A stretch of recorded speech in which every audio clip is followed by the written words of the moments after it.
just what are your plans for the off season and possibly playing or just doing individual workouts? Yeah, I mean, probably take a little bit of a break here, just for maybe a week. I don't really want to lose a ton of the stuff I've worked on, and just trying to get my body back to full health. It was the snub heard around the world. A moment so shocking, so brutal, that it didn't just make headlines, it stopped the entire sports world dead in its tracks. When the 2024 Olympic roster was released and Caitlin Clark's name wasn't on it, this wasn't just another selection controversy.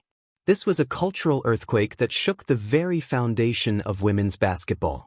You had the most electrifying player in the history of the sport, the woman single-handedly selling out arenas that used to sit empty, the rookie breaking viewership records by the millions, being told she wasn't good enough to wear the red, white, and blue. The decision felt personal. It felt calculated. It felt cold.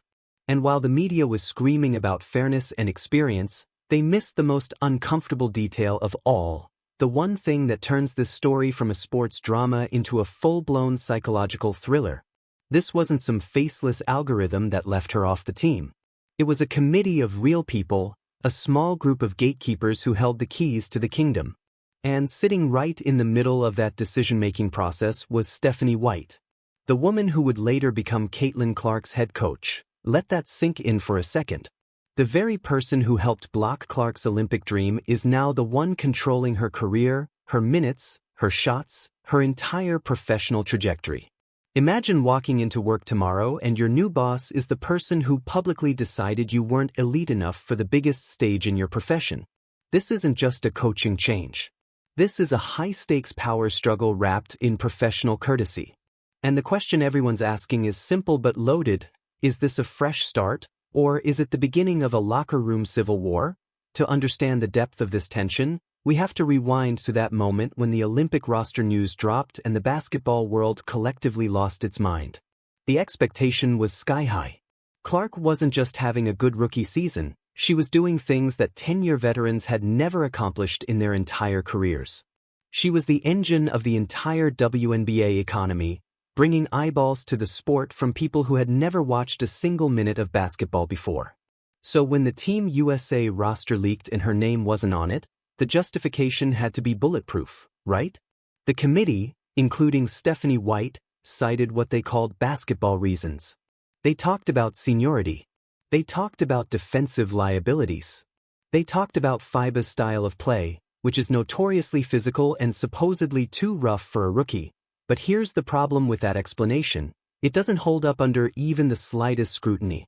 Team USA has a long history of taking young phenoms to the Olympics specifically to groom them for the future. They took a young Diana Taurasi when she was fresh out of college. They took Breanna Stewart when she was barely old enough to order a drink. Leaving Clark off the roster wasn't following tradition, it was breaking it. The explanation that she hadn't paid her dues felt like a polite way of saying she hadn't suffered enough yet. It reinforced a narrative that has plagued the WNBA for years, this rigid hierarchy based on tenure rather than current impact, on who you know rather than what you can do right now. Stephanie White, as a member of that selection committee, had a front-row seat to Clark's game all season long. She knew exactly what Clark could do because she had to game plan against it.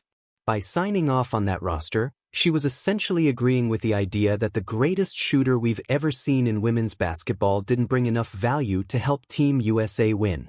It was a slap in the face disguised as a personnel decision. And for Clark, who is known to read everything and remember every slight, this wasn't just a roster omission. This was a challenge. This was the establishment closing ranks to protect their spots from the new girl who was stealing all the thunder. But that wasn't the whole story, because this decision didn't happen in a vacuum. Clark's exclusion was the climax of a season-long narrative involving the old guard of the WNBA and their complicated relationship with the sport's brightest new star. From the moment Clark declared for the draft, there was palpable tension coming from former players and current legends. You had icons suggesting she wouldn't be that great in the pros. You had players on other teams treating her with a level of physicality that bordered on assault, picking her up full court, checking her into the stands, throwing elbows that would make an NHL enforcer blush. The welcome to the league moments were happening nightly, And they weren't subtle. The selection committee's decision was the ultimate validation of that hostility. By leaving her home while Team USA went to Paris, they were sending a clear message to the world: she's not one of us yet. It protected the legacy of players like Diana Taurasi, who was chasing her 6th gold medal.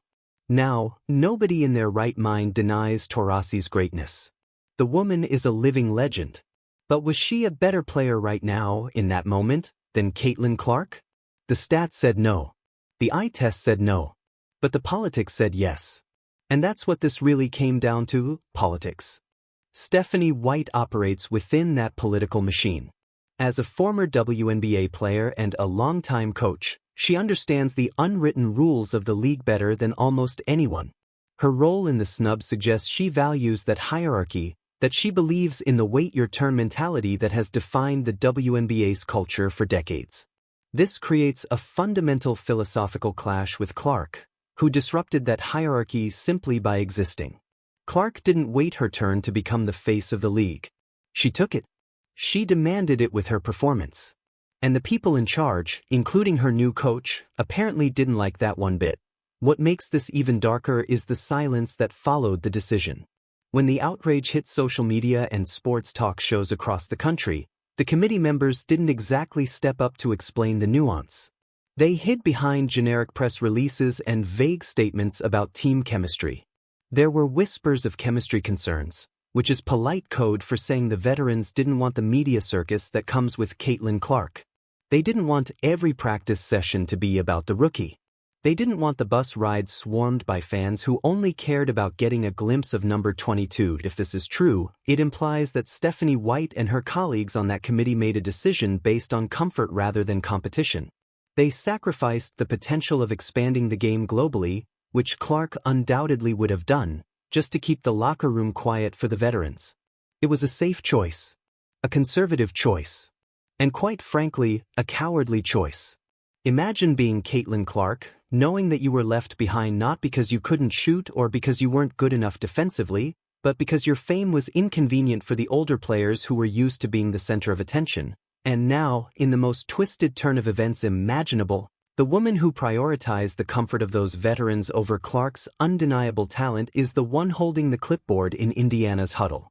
It raises a massive question about trust that nobody seems willing to address publicly. If things get tough in the playoffs next season, if the pressure is on and the Fever needs someone to take over a game, will Stephanie White make the bold choice? Or will she revert to protecting the system that made her who she is? But here's where the story gets really exciting, where the plot begins to twist in Clark's favor in the most dramatic way possible. Caitlin Clark didn't pout when she got snubbed. She didn't go on some media apology tour or make excuses. She got angry. And an angry Caitlin Clark might just be the most dangerous player on the planet. During the Olympic break, while Team USA was in Paris winning a gold medal that felt inevitable and, let's be honest, a bit boring without her star power, Clark was in the gym. She rested her body. She reset her mind.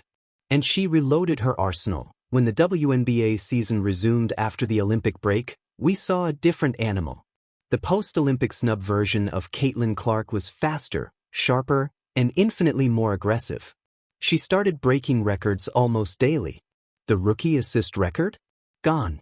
The rookie scoring record? Absolutely shattered. She led the Indiana Fever to the playoffs for the first time in nearly a decade. It was a revenge tour in every sense of the word.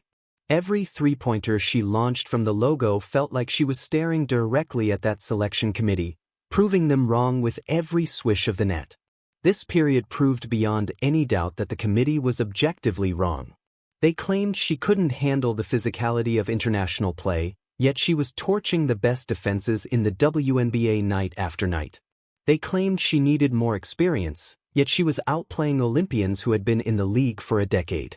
By the end of the season, the decision to leave her off Team USA looked absolutely foolish, and Stephanie White, watching all of this unfold from the Connecticut Sun sidelines, had to know they messed up. She had to watch the monster she helped create by feeding it rejection and disrespect. While Clark was ascending to superstardom and cementing her legacy, another figure was falling. To understand why Stephanie White is coaching in Indiana right now, we have to look at the casualty of this war, Christy sides.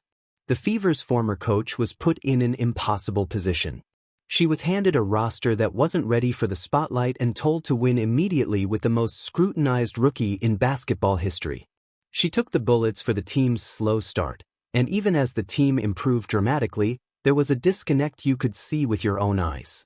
It was visible in the timeouts, in Clark's body language during dead balls, in the way the offense would stall at crucial moments. The fans turned on sides early.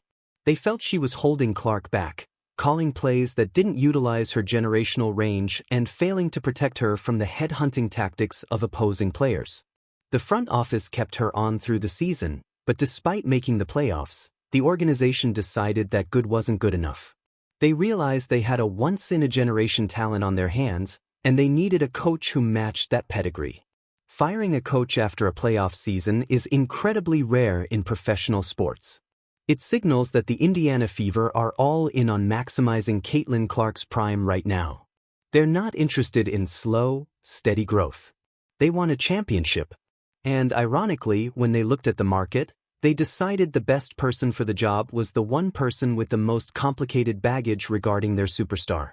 When the news broke that the Fever were targeting Stephanie White, the basketball world was genuinely confused. On paper, it makes sense. White is an Indiana legend through and through. She was Miss Basketball in the state, she played for the Fever during their glory days, and she was an assistant coach when they won their only championship. She's a local hero who knows the organization inside and out. She's also proven herself as a great defensive coach, turning the Connecticut Sun into a grit-and-grind powerhouse that made teams miserable to play against. But you cannot ignore the elephant in the room. This is the woman who voted no on Caitlin Clark's Olympic dream. How does that conversation even go during the interview process? Did the Fever front office ask her about it directly? Did they ask Clark for her blessing? Reports say that Clark signed off on the hire, which shows a level of maturity and professionalism that exceeds her years. But signing off on something and actually living with it day after day are two completely different things. Stephanie White is leaving a stable, successful situation in Connecticut to come to the absolute pressure cooker that is Indiana right now. Why would she do that? Maybe it's the allure of coaching a generational talent. Or maybe, just maybe, she realizes that the only way to beat Caitlin Clark at this point is to join her. But make no mistake about it, the power dynamic has completely shifted. In that Olympic Committee room, Stephanie White held all the cards. In Indiana, Caitlin Clark is the franchise. She's the reason fans show up. She's the reason corporate sponsors are lining up. She's the reason the Fever went from an afterthought to must-see TV. If this relationship goes south, if the chemistry doesn't work, it won't be Caitlin Clark who gets shown the door. Beyond all the personal drama, there's a legitimate basketball concern that nobody's really talking about yet. Stephanie White is known for a very specific style of play. Her teams are defensive juggernauts that play slow, methodical basketball. They muck up the game, they grind opponents down possession by possession, and they win ugly. It's effective, no question. But it's not exactly exciting. Caitlin Clark, on the other hand, is chaos personified. She wants to run and gun, shoot from 30 feet out, and push the pace to absolutely dizzying speeds. She thrives in an open court system where offense takes priority and creativity is encouraged. This is a classic clash of basketball philosophies. Can Stephanie White adapt her rigid, defensive-minded system to accommodate an offensive savant? Or will she try to force Clark into a box that doesn't fit her game? If White tries to make Clark play her way, we're going to see fireworks, and not the good kind. We've already seen what happens when coaches try to rein in Caitlin Clark.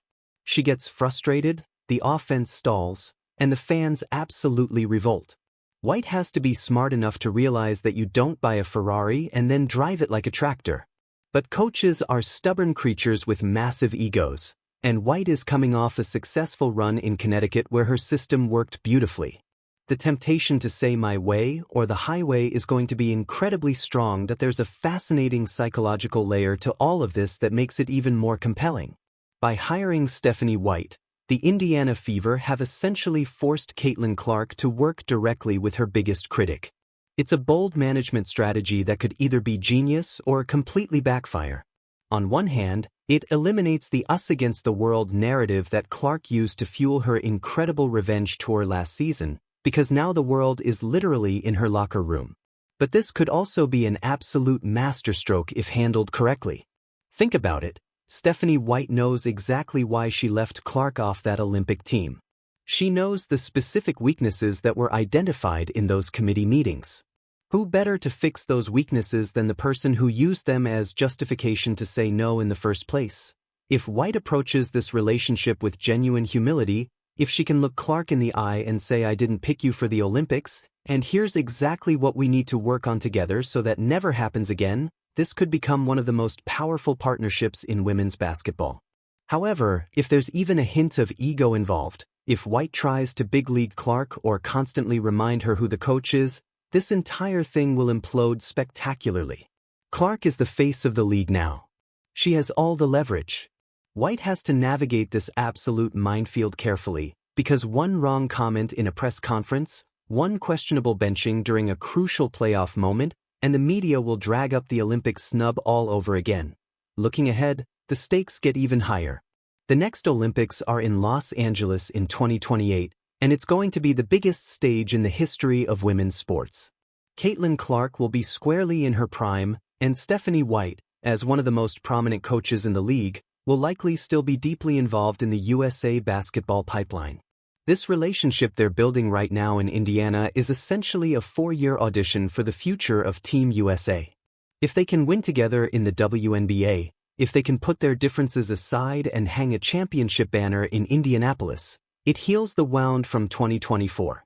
It proves the Olympic snub was just bad timing, not a personal vendetta.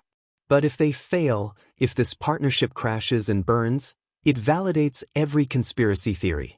It suggests that the establishment really does have a fundamental problem with Caitlin Clark and everything she represents. The world is watching this unfold in real time. The pressure is absolutely suffocating. And Caitlin Clark is done asking for permission. She's coming for everything they said she couldn't have. One thing is guaranteed, it's not going to be boring. The rage of Caitlin Clark has found a new target, and this time, that target is standing right next to her on the sideline.